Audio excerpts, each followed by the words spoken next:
24/7, 365. The fantasy season never dies. Welcome to Every Day is Draft Day. Presented by Champions Round. I am Steffi Smalls, joined by my co-host. Look at, I'm pointing the wrong way. Joined by my co-host, Eagle Dan FF. Another episode of Every Day is Draft Day, where we're going to do a mailbag show. It was so much fun last week. We decided to just put it on our regular schedule. How are you doing, Dan? I'm doing great. Both our teams won this past week, so Dallas lost. So that's that really matters. What more can you ask for, really, than in any given week?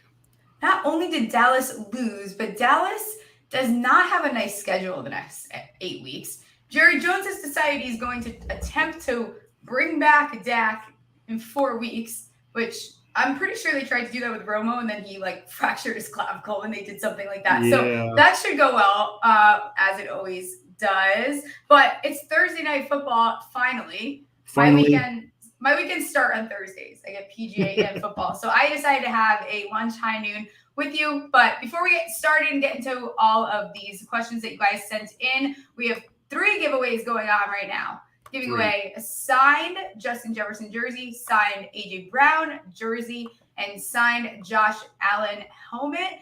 You guys can go find the entry details on our Twitter, Instagram. They're all over there on our feed. And tonight, Daily Dozen, another day, new slate for the Thursday night football game. Use the code Daily Dozen. You get a free deposit bonus and a free entry.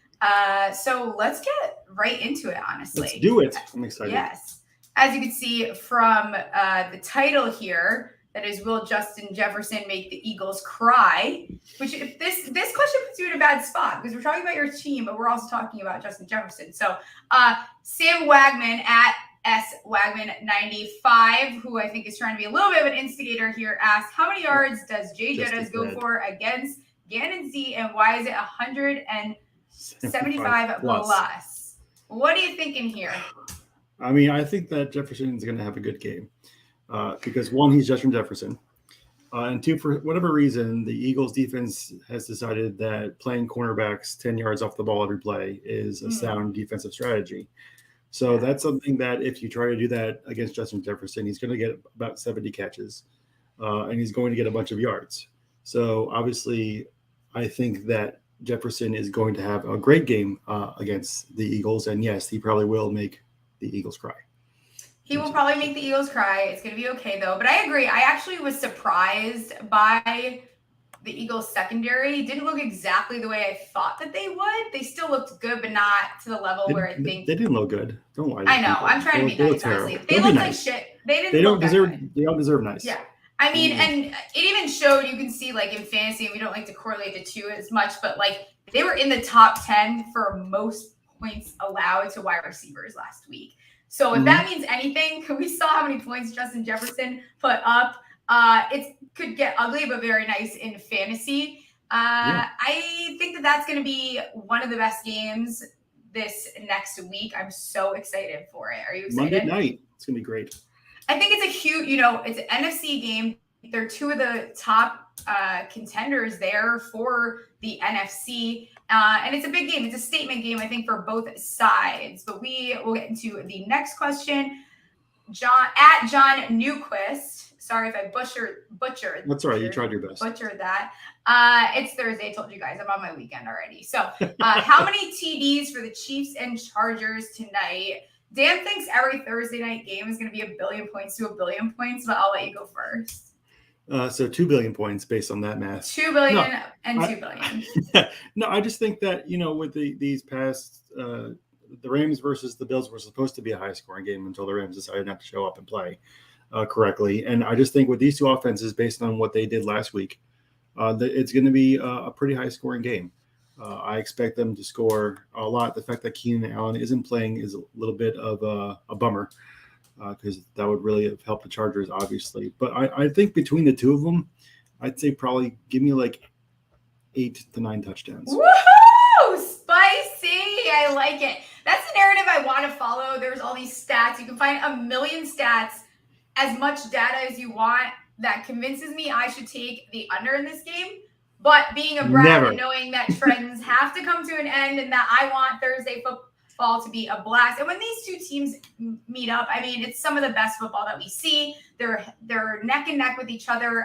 So I'm with you. I think it'll be not as high scoring as you're expecting, but I do think it'll be a high scoring game. I'm looking forward to it tonight. Also, just because I haven't said it on air yet, I forgot to mention it on Daily Dozen this morning. Just remember Trey McKinney. Okay, that's what I want everyone to just remember that name for a little bit, because if I end up being right about this, I'm going to be first laughing. Look up who that is and then remember his name.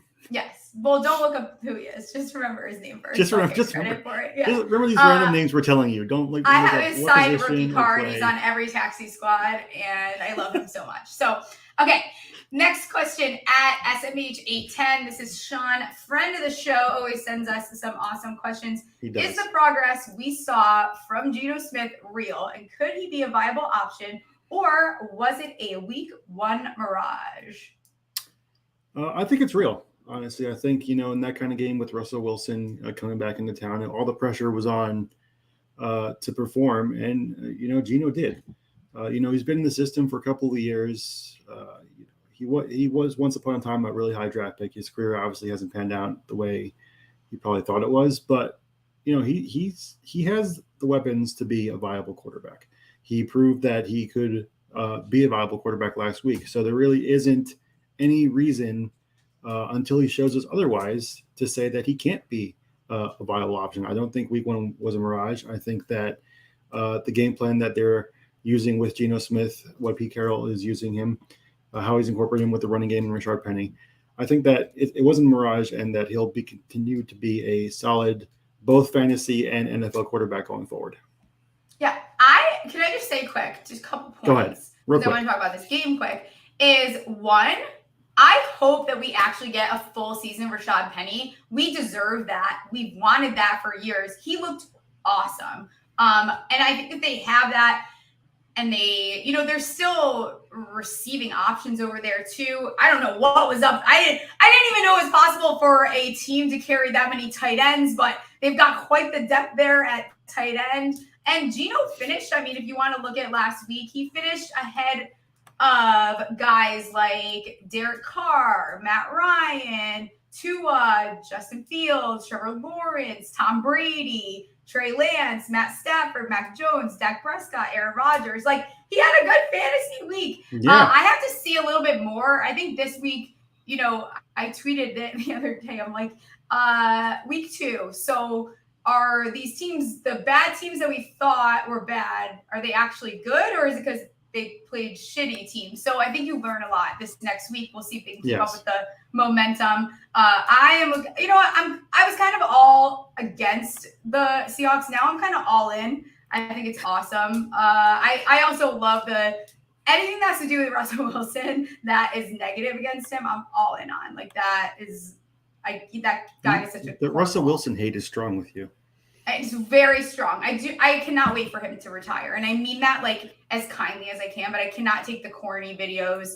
But let's do the next question. Some start Next question coming up now. So we have at Mikey MCC 32. He asked Michael Thomas, Cordero, or Curtis Samuel in flex standard scoring, which is hilarious. What are you thinking here? So for me, it's between Cordero and Mike Thomas. I probably go Patterson here, just because I think that he's going to get more of the work. But he was the running back 4 in standard last week. So, but it was pretty close. They scored 19. Patterson scored 19 and Michael Thomas scored 17. So, it's really an either or, but I'm going to lean towards the running back that's getting the bulk of the work. They're going against the Rams, but still, I just think that Patterson is slightly above Thomas in this particular question. Yeah, and I don't love these reports that are coming out that Winston's back injury is kind of lingering. I think that would give me a little bit of a knock too. I'm with you. I like Cordero. It's kind of funny because I think everyone kind of wrote him off, which I'm not really sure why. And he had a top 10 finish this week as an RB. I think he'll continue to get that work, especially as Kyle Pitts continues to hurt our fantasy hearts here. I'm probably with you. Curtis Samuel is very interesting, though. But I think that the Wentz doom is coming at some point. I don't know when. It may not be now. It may not be till week 6. But I promise you it's coming. Like, he had like, it was first quarter, probably 2 minutes in. Everyone's already tweeting at me, oh, Wentz looks so good. Blah, blah, blah. Like, shut up. It's literally week 1, 2 minutes into the first quarter. Couldn't wait to dunk on you. I get it. He also started to look like himself towards the end of the game, which I'm sure he will look like at some point during the season. Okay, next question. T-Tally. Start 2, full PPR, Deontay Johnson, CeeDee Lamb, Rashad Bateman, Elijah Moore. So it isn't CeeDee Lamb because he has no quarterback. Correct. So this is I'd probably go Bateman because I think that he's still the number 1 guy. He didn't have as many targets as I would have liked him to have. He only had 5 last week, but I probably stick with him. Mm-hmm. The other one is tough, honestly. I mean, Elijah had a bunch of he had 7 targets last week. Excuse me.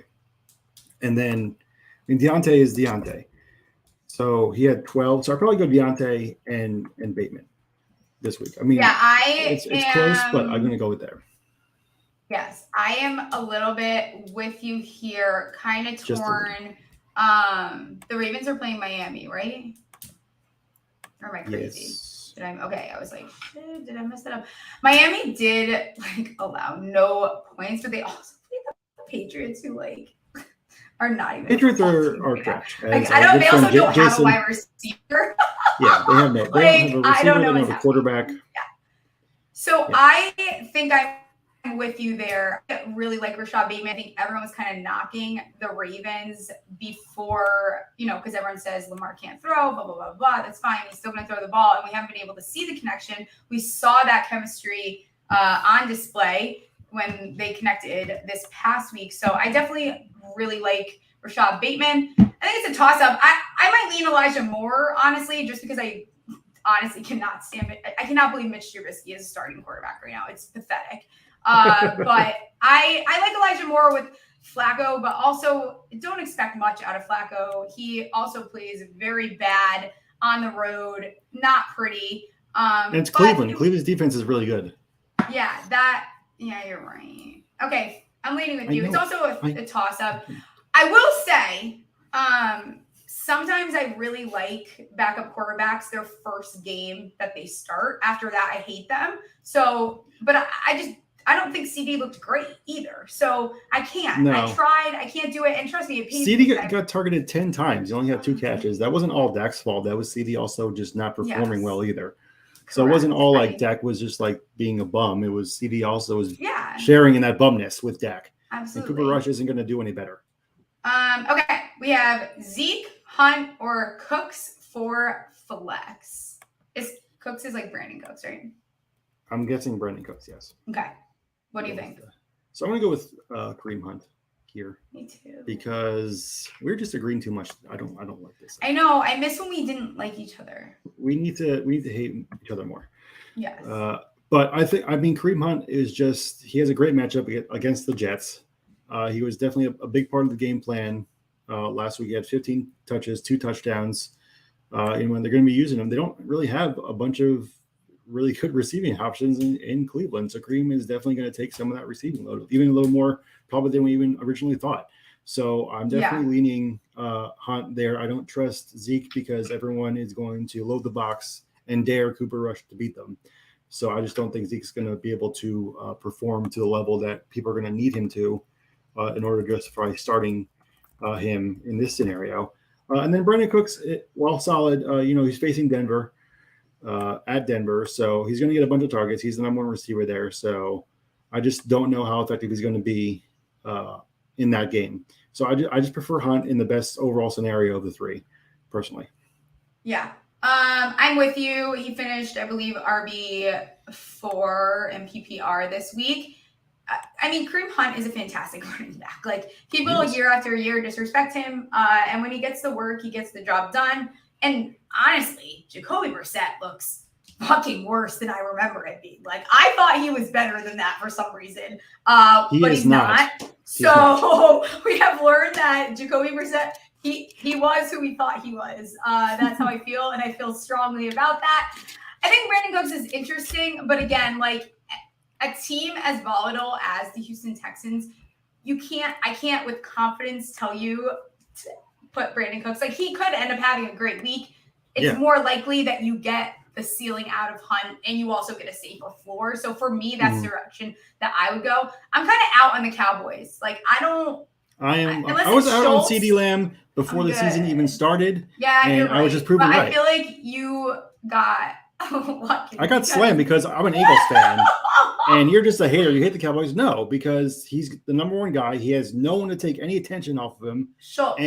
As soon as he drops a couple of passes, his focus goes out the window and he just crumbles. And that's exactly what happened in the first game. He got 11 targets. He only had 2 catches and 16 yards. And that wasn't all Dak's fault. So I'm with you. All right. I think we have 2 more because someone DM'd me one before, DMs. Okay. I can let you answer this first, but would Houston at +10 be a decent play? And I will go on my rant when I let you speak for a second. I think it would be a decent play. It's an awesome play. Do not give a team that many points. Not after. In professional football, no team should be getting. That is a lot of fucking points. I'm sorry. I don't care who they're playing. I do not care. Especially Denver, who just lost to Seattle. I just don't think that Davis Mills and the Houston offense is so bad that you can justify a -10. I mean, +10 is a great play. If they stay in games, I mean, that's a lot of fucking points. I'm not saying it's a gift almost. I kind of feel pretty strongly. I know that they're playing the Bills, but I also really like the Titans too. They got more when it opened, and then now that line has moved to like 9.5. But it's just too many points. Teams like the Titans, they tend to play up to their competition. Mm-hmm. They could easily keep that within those amount of points and still lose this game. Like, it's too many points in the NFL. Not my thing, not my vibe. I stay away from those numbers too early in the season too. Like, when we get to a point where half a team is completely decimated from injury and we know their shit. Like the Cowboys. But we don't really know what Houston and the Titans are going to totally look like this year. They could still be those teams that kind of stay in the game the way that I think the Lions are going to do. So +10 is a decent play. Absolutely. It's a great play. I agree with you. Don't see them getting completely blown out. That's ridiculous. Not this like you said. Yeah. It's too early for that. All right, let's do last question was from our own Joey. He asked, I don't even know how he phrased it. Basically, he asked, can Saquon sustain what he did week 1? You want to go first since he's your guy? I mean, I can. If Saquon does not get injured, yes, period. I mean, the Giants have no one else, and you saw what he's able to do. So, yes, he absolutely can. He's already got a head start on everyone, too. So, I think, and then you look at who they're playing against this next week, another team that he can probably run all over. I'm a fan. I think that Saquon can do very well. I think it's hilarious that I got him in the 4th round. At some point during, you guys are crazy. You can't pass on talent like that, which is hilarious because then CMC had 15 fantasy points last week, but whatever. No one cares, right? Because they're CMC is not injury prone. Only take luck. Take luck. Yeah. It really was confusing in the offseason that Saquon didn't get the same kind of pass that CMC got literally everywhere. Yeah. From everybody. And as I said before, obviously I don't want Saquon to succeed because that means the Giants are doing well, and I don't want that. But I personally, just as a player, I love that he came back and played the game that he did. Mm-hmm. I think that players of his caliber are really awesome to watch. And the fact that he's been injured the past couple of years was a real bummer, honestly, for all NFL fans. So as much as I hate that the Giants are doing better with him doing better, I really enjoyed that he played as well as he did. And I think that as long as he stays healthy, which is the caveat for every fantasy player ever in the history of the world, I think that obviously he can still perform like himself. I mean, this is not someone that just came out of nowhere. Saquon was drafted high for a reason. There's a reason why both of us have his jerseys in our yes. in our offices. Me, the Eagle fan, has his jersey. Right, yes. This right here, Eagles fan hates him so much that he has his jersey I have on his jersey, his wall. yes. No, yes. Saquon, here's the thing too. It's very much recency bias and where you want to make your narrative fit your take, or you got burnt, or whatever it is. Like Saquon was always this guy. This is not. It's also one of the best. I don't know. The O-line was pretty bad his rookie year, but this is a better O-line than he's seen, you know. And him and Daniel Jones actually, again, don't have the numbers right in front of me, but you know, they play better when they're on the field together. I lost my train of thought because we have a question from the chat. So it's a comment. Is a comment? What's it say? How do you put it up there, Dan? It says, remember that guy saying Saquon was the worst running back in the NFC East last week? Oh my God. We need to find him. Was that you? Was it the guy that responded? Oh, okay. It wasn't me. No, I don't think it was you. Yeah. So that guy's me. Hilarious. I want to pull that up, actually. Well, maybe we'll clip that and get that out somewhere. But guys, we're going to do this every single Thursday. Maybe locking in at this time, maybe a little bit later, but we'll let you know. Go do your daily dozen. Turn $12 into $1,200. You start winning at 7 out of 12. Download the Champions Round app. Climb up the leaderboard. We're doing a bunch of giveaways. And we'll be doing a live IG live, whatever IG the live, two is. yes. Yes. All right, guys. So have a happy Thursday, and we will catch you on the flip side. See ya.